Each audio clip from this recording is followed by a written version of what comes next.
Tenemos hoy un brevísimo catálogo de reyes celosos. Un rey celoso es mucho más peligroso que un carpintero celoso, porque los reyes son más poderosos que los carpinteros en general, ¿no? Entonces puede hacer mucho daño. Aquí tenemos algunos casos en donde se ve como los príncipes abusan de sus potestades, por ejemplo, para eliminar competidores en el amor. Es decir, no esperaban la correspondencia, simplemente eliminaban a los competidores y si la mina no los quería, no les importaba, como sucede con tantos. Contaremos las historias de estos reyes. El primer rey celoso en realidad es una reina, es una emperatriz, Catalina la Grande, la zarina de Rusia. Catalina practicaba selecciones de sus compañías nocturnas, como hemos contado algunas veces. Seleccionaba a sus amantes. Me dirán, cualquiera hace eso.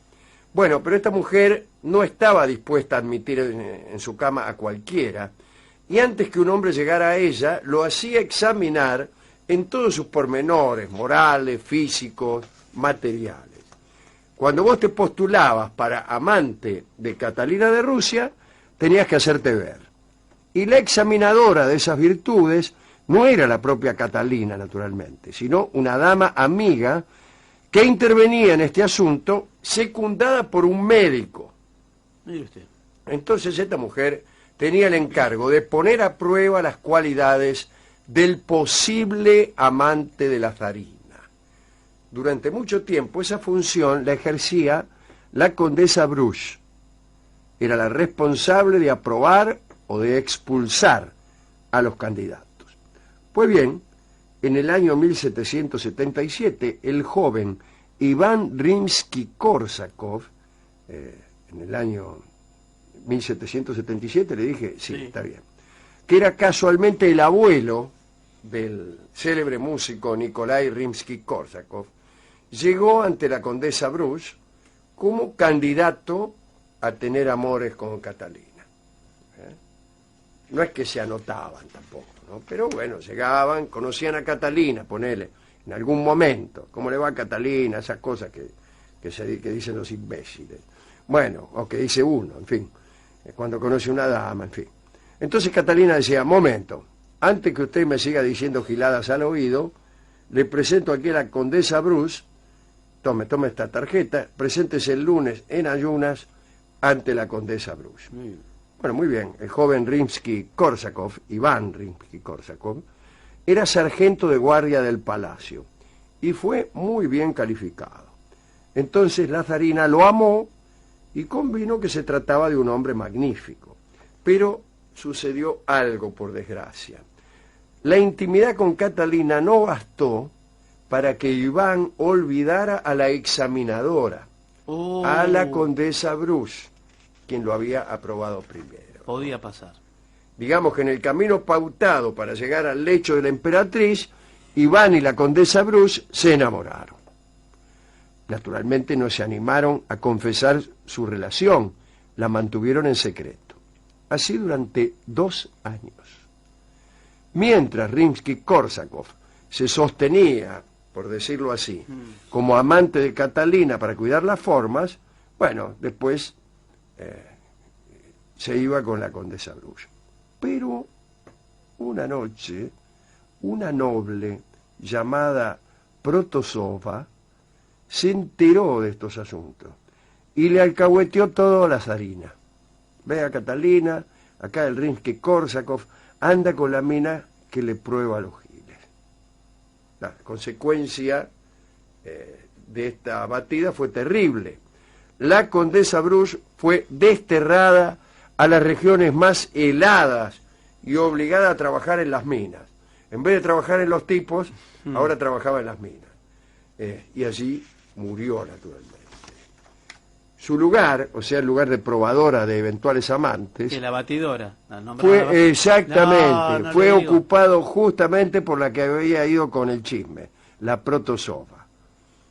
Pues Iván Rimski-Korsakov, el abuelo del músico, tras una fuerte pena de azotes, andá a saber cuántos le dieron, fue también exiliado, pero a regiones más benignas. La razón que se le impuso para el exilio fue traición al imperio. Ajá. Lo cual implica que Catalina, del mismo modo que Luis XIV, pensaba que el imperio era ella, ¿eh? Y que una traición a su persona era también una traición al imperio.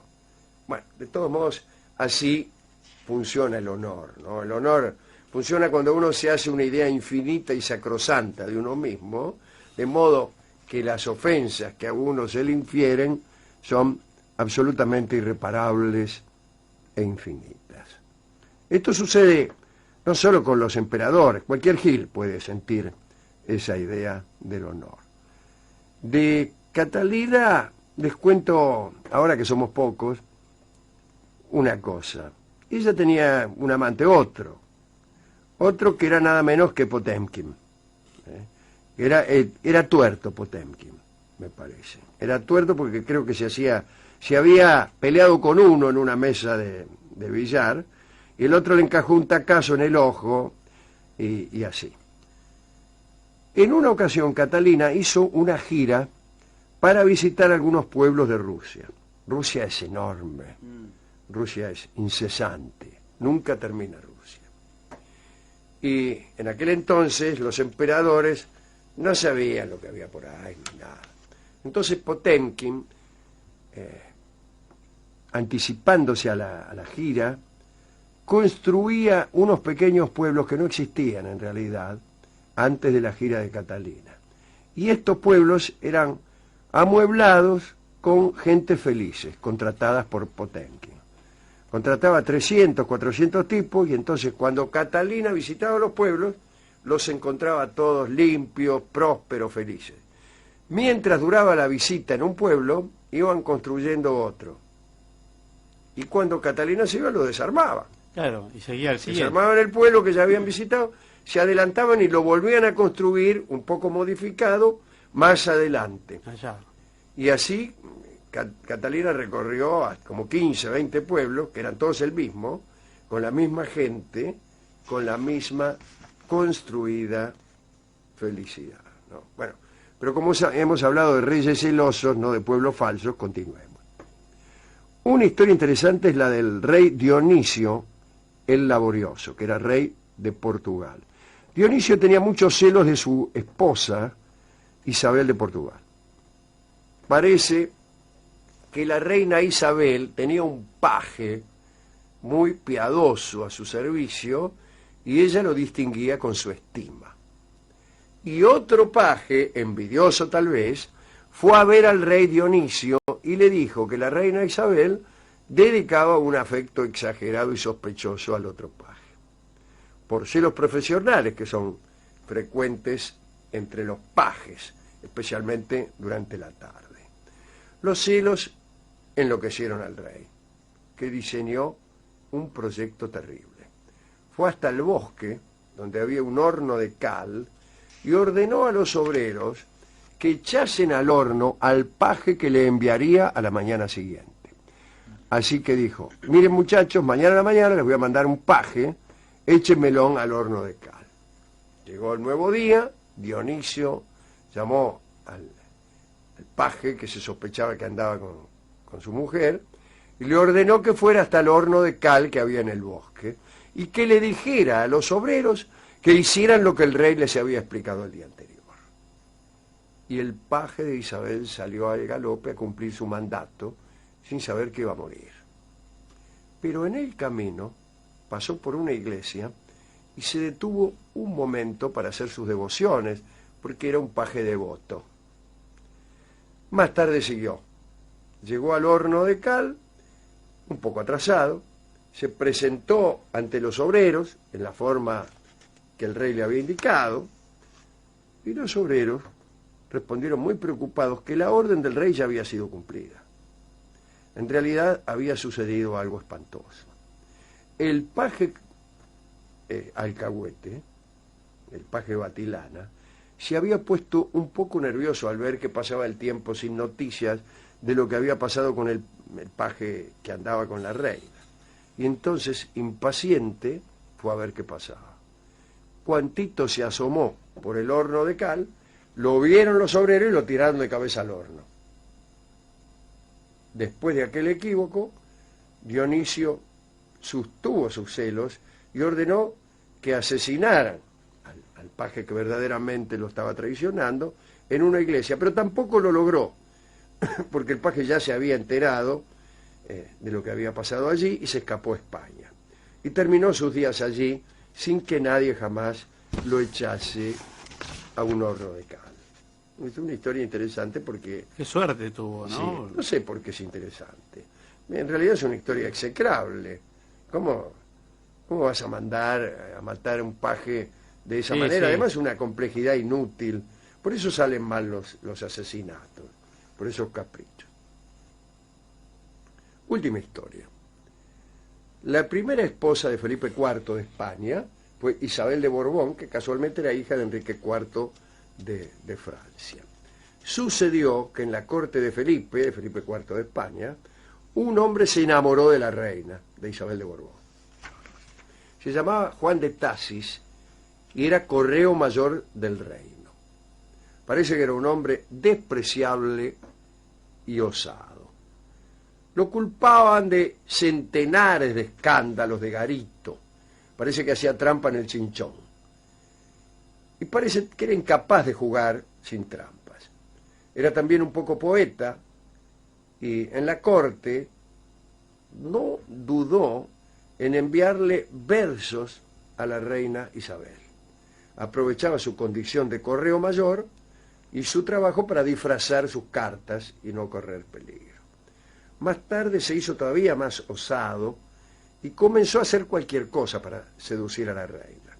Organizaba fiestongas en su honor, le dedicaba obras de teatro que escribía, y un día, en un torneo, Juan de Tasis se atrevió a presentarse vestido con un traje bordado, con una divisa que decía: mis amores son reales.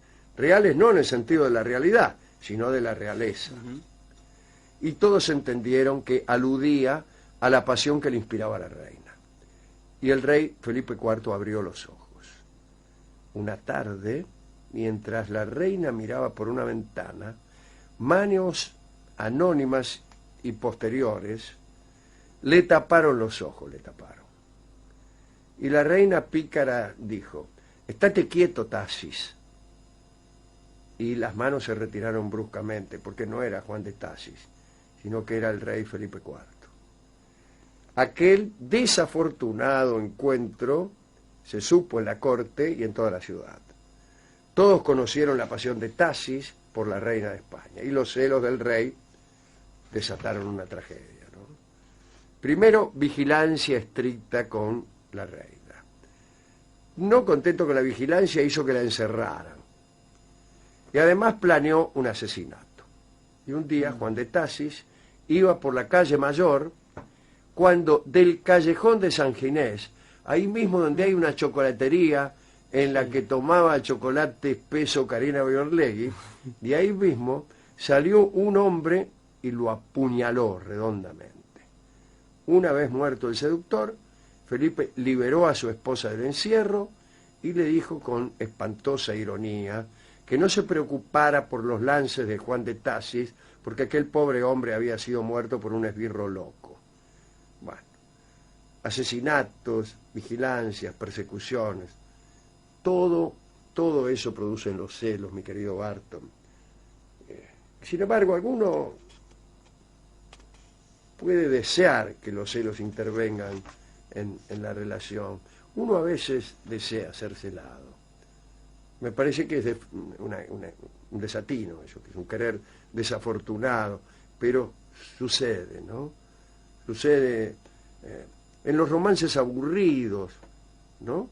Cuando el romance no basta, entonces algunos fingen abandonos, otros se hacen celar, o peor todavía, tratan de causar los celos de su pareja, porque como su pareja no tiene mucha conversación, ni mucho de otra cosa, quieren ver si la pasión de los celos la embellece o algo.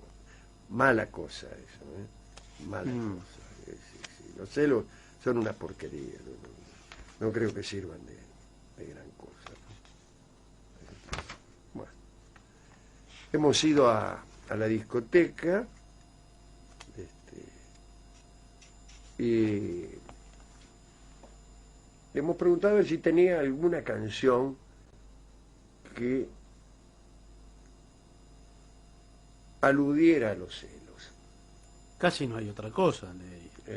Eso me dijo Sí. el discotecario. Y me dice, si quiere una que aluda a los celos, yo le recomiendo escuchar esta. Y trajo una canción tocada por la orquesta de Mantovani, que es una orquesta más bien de música funcional, pero que alguna virtud puede acreditar. Así que escucharemos este tango que se llama, adivine cómo. Celosa. No. Celos. Sí, Celos. se llama Celos. Más cerca no podía estar. Sí, más cercano. Y en realidad es un tango, pero pertenece no al repertorio tanguero, sino al repertorio de la música internacional.